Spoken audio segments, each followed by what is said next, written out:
Hi, everyone, and welcome to the first annual TLC Roundtable on Teaching, Service, and Scholarship.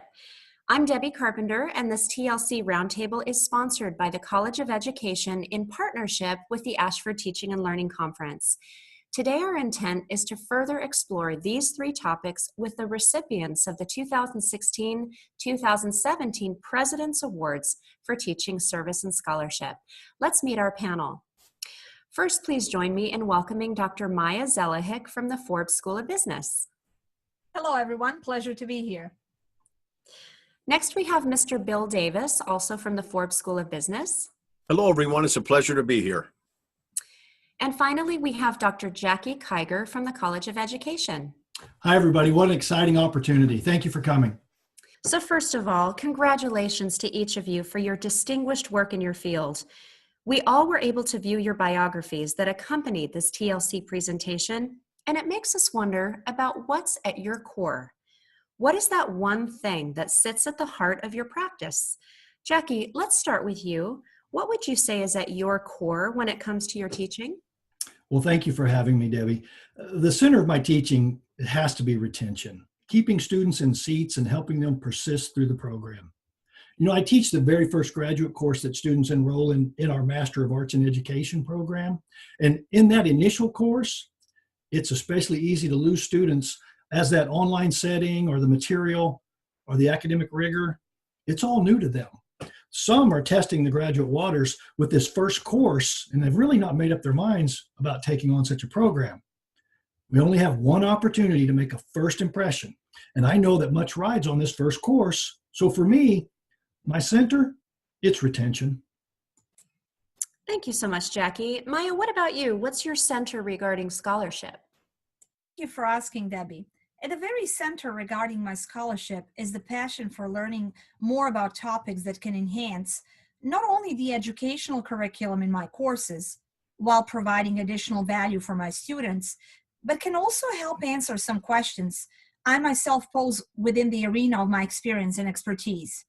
I approach each topic of research with a huge amount of motivation and drive for discovering more than the existing body of literature provides at this point of time.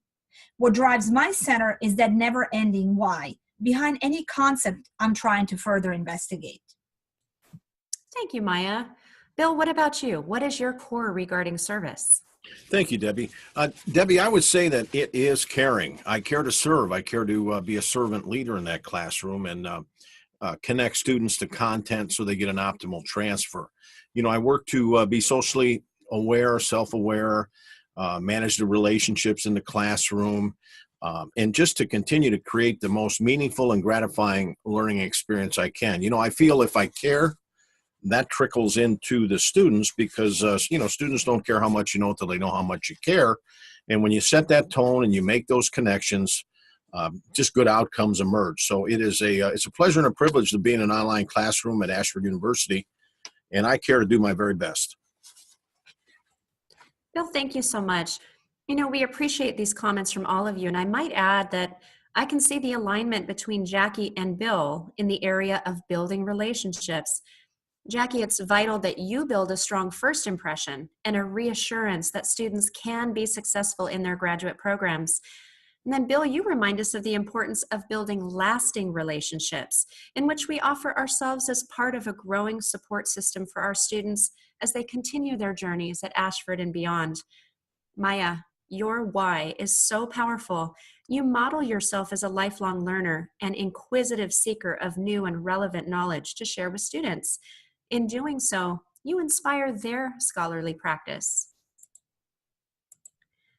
Now, Jackie, with your teaching and Maja with your scholarship and Bill with your service, I can't help but note that these three are intertwined. They not only complement, but heavily impact each other. So I want to explore that further for a moment. Bill, first of all, do you agree with this? And how might your distinction and service be impacted by your teaching and your scholarship? Yes, thanks, Debbie. Absolutely. And very nice image graphic there of teaching and service and scholarship and how they come together. You know, visual's worth 1,000 words, and I think that says volumes. You know, when we do them all very well, high quality, good outcomes emerge, positive results happen. core guiding values, they guide us. And when we embrace the values, what ends up happening is everything starts to transfer into the students. So intertwining them, teaching, service, scholarship, doing the very best we can to connect those in the classroom, and just good outcomes and good results are going to emerge. So they all do come together. And, one thing I truly believe in is Albert Bandura's role modeling, his social learning model. People do as people see. And when students see us passionate and loving what we do, and doing our very best in these three areas, they pick up on that too, and they're more inspired and motivated, and they just have an overall better learning experience. Bill, thank you for that. Maja, how is your success in scholarship influenced by the other two, service and teaching? Thank you for asking. Absolutely. My teaching is what drives my scholarship, and then from that, my service to the university. All three areas go together and are at the very core of my teaching philosophy. Long gone are the days where teachers were only lecturers, focusing on transfer of knowledge only within the course concepts. To teach better within the business world, I need to investigate those concepts further and then discuss and analyze each with my students. In today's ever-changing global business arena, any case study or any topic may become obsolete within a few months, not even years. Now, my research helps me stay relevant and current in my courses, providing my students with the utmost value through primary data analysis conducted through scholarship. The concept of service is interconnected with both research and teaching. One provides service to the community while conducting either of the ventures, and ultimately service to one's university. Thank you, Maja. Jackie, let's have you chime in. How is your excellence in teaching influenced by service and scholarship? Well, I agree that service is important to my teaching. Having spent 20 years in the military in the service, I'm both comfortable and confident in speaking to the value of service. Here in the College of Ed, part of my service is as a member of the Professional Development Committee and serving on the Faculty Senate, as well as the Student Community Standards Committee, and also as a military student liaison. I don't think that serving on any one committee impacts my approach to teaching, but by being involved at a university level in several different aspects probably does make me a better teacher in my online classroom. Because if I have a holistic appreciation for what takes place here at the university, for example, as a military student liaison, I'm more likely attuned to the issues that impact the military students in my class than I would be if I weren't in that role. And by serving on the Student Community Standards Committee, I reflect and I challenge myself to do more for my students in the way of writing well and being in a position to promote and inspire them to publish their unique works. The diversity of service, it causes me to seek continual improvement in my teaching, and this is where scholarship comes into play. I'm involved heavily with coaching and development in the production of our professional development presentations, our Ed Talks here in the College of Ed. Now, this process speaks to scholarship as both the topic and presentation approach rely on extensive research. I like to think, I choose to think that my service across several departments and my Ed Talk scholarship work positively influences my teaching craft. Bill, Maja, Jackie, I appreciate some noteworthy themes here, perhaps even a call to action woven through your statements. Getting involved with numerous initiatives at Ashford and within our own communities, using those real-world experiences and continued scholarly discoveries to consistently enhance our students' learning experiences. It sure appears that when it comes to these three areas, all of you lead by example. So let's shift gears a moment. We know that quality, caring, and innovation are the cornerstones of success for Ashford University. In fact, Andrew Clark has promoted this on many occasions when addressing how we might present our best selves to our students. How do you apply these cornerstones in your practice? Hey, Debbie, I'd like to address that if I may. Sure, go ahead, Jackie. Well, for me, it's caring, but I have to do more than care. I have to be innovative in reaching out to my students, and I must then ensure that it's a quality and personal outreach that speaks to and hopefully influences them. Oftentimes, when we think about innovation, well, as an example, in online teaching, we immediately think of stuff. the technology. But for me, well, caring is it's more like taking a road trip with a group of your friends. At first, it's the car and the technology that it may bring. And as we've all been on road trips, what we're likely to remember first is the negative things. The fact that it may have been crowded, or the food wasn't good, or the poor ventilation. We see this all the time in student course surveys, where students remember their perceived bad experience and share that. But if we're innovative in how we care, the positive aspects of the road trip, of the online classroom, that'll be what's remembered, appreciated, and hopefully this will be what takes our students further. So with caring, start simple. Start with polite. Always begin a response posting with the student's name. Lead with that. Do that. Being nice and caring about people, this isn't new. But in the remoteness of the online classroom, a strong personal connection can be the innovative difference. Dale Carnegie, on How to Win Friends and Influence People, which, by the way, was first published 81 years ago in 1936. And I think his tips are applicable today as we care for our students through the online medium. We start with the student's name. We use it often. We find something positive to say. We don't condemn or complain. Your faculty manager will likely bring up sandwiching. And the author, Alex Haley, he would insist, find the good, praise the good. Show appreciation and compliment, and continue finding the good, praising it. Ask questions. Your faculty manager will tell you it promotes critical thinking, which it does, but it also promotes critical caring. Make your questions matter and tie them back to what you know about your students. Smile. That's right, smile. If you're a happy person in life, well, by all means, be a happy person in your online course. I smile with emotion icons, those little pictures, but I also smile with lots of photos that I post in my weekly announcements.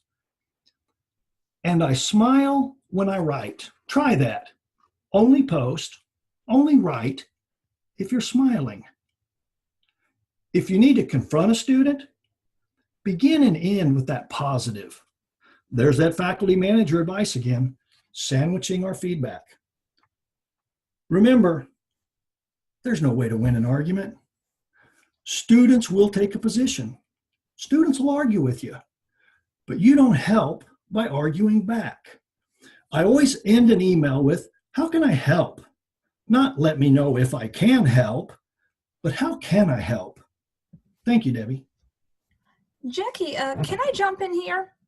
Margaret Mead had a powerful quote that I would like to share here with everyone. Never believe that a few caring people can change the world, for indeed, that's all who ever have. I think care should be at the very core of our values as educators. We are in this profession due to our passion for both teaching and knowledge, valuing the concept of education and its power in changing this world. However, we cannot effectively fulfill this passion without caring for our students, their well-being, their success in our courses, and their growth. We exemplify this care by raising the quality of our courses and thereby raising the quality of Ashford's education. We do this through frequent course revisions, ensuring applicability and relevance of the material, constantly being in tune with the demands of the business market for our Forbes School of Business courses, ensuring our graduates are competitive and well-positioned for career advancement, and finally through frequent checks, balances, audits, and safeguard mechanisms. Our full-time and part-time faculty members work very hard to not only meet, but always exceed the requirements. And finally, we must know that innovation is on the forefront of Ashford's initiatives. We pride ourselves to be technological leaders within the online education arena. Now, to keep that prestigious position, our tech team, our faculty, and all of our staff are continuously working on advancements and tech solutions, making the classroom experience even better for our students. Maja, thank you so much. Bill, would you chime in on this, please? Oh, sure. Before I speak, though, I would just like to say that, I fully agree with Maya and Jackie. And, I have seen them in action many times. And the thing that I really love about both of them is that they're consistent, with their core guiding values. They talk the walk, they walk the talk, and they know that students are watching them, and they're just wonderful leaders in the classroom. And I've gone to them for advice many times, as I enjoy their passion, their insights, their knowledge, their expertise. They truly care. So kudos to my two colleagues here presenting. And, just a couple of comments. Dale Carnegie principles, they have been around for a long time. As Jackie said, they're timeless, outstanding for human relations development, for our own personal and professional growth. I think the most important thing I remember about Dale Carnegie and practicing those principles today is they increase my connectivity with students and with my colleagues. So those are just absolutely outstanding. And you can adapt those principles very easily into the online classroom. I also believe in servant and transformational leadership, and I believe I'm a servant transformational leader. And, you have to remember that those type of leaders, they provide idealized influence, a sense of vision, mission. They instill pride, and they earn and gain the respect and the trust of their students, always inspiring and doing the best that they can and doing things the right way and giving personal attention and working effectively with students. Now, speaking of leadership, there's a book here. We had put this in the presentation. And this book, I think John Gordon does a super job of providing us with a lot of principles, insights, ideas, wisdoms, research. He has done a super job to keep it simple and straightforward. He's applied the KISS approach in this book, and it's a wonderful book. And there's just many tips and insights that can increase, and here's the key word, effectiveness in our classrooms with people and students. So that's my take, Debbie. Phil, thank you so much. Each of you has certainly given us a lot to think about in our approach to teaching scholarship and service. I do want to be respectful of our time today and just want to close by asking each of you to share one piece of advice that you would have for our listeners today. Jackie, let's start with you. I would have to say, be the difference for your students. Care about your students. As Bill said earlier, students don't care how much you know until they know how much you care. Whether it be your teaching, your scholarship, or your service. Care for it and about it. Thank you. Jackie, thank you. Bill, how about you? What's your advice for our listeners? You want to come off mute? I'm sorry, Debbie. My advice would be embrace your core values. Those three core values that we just spoke about: quality, caring, innovation. And quality in everything you do, every engagement, every email, every lesson, every discussion forum. Set a good example. Let them see that you're putting quality in everything, feedback in the course. Innovate, find new and better ways to reach students, to make a better experience, and providing them support and care. Because as Jackie just said, they're watching us, and they're seeing, the compassion we show, the understanding, the timing, and the one thing I always just try to do is I try to be positive, immediate, and reliable in every situation. So what I leave them with, stay engaged, it's essential, and embrace those three core values: quality, caring, and innovation.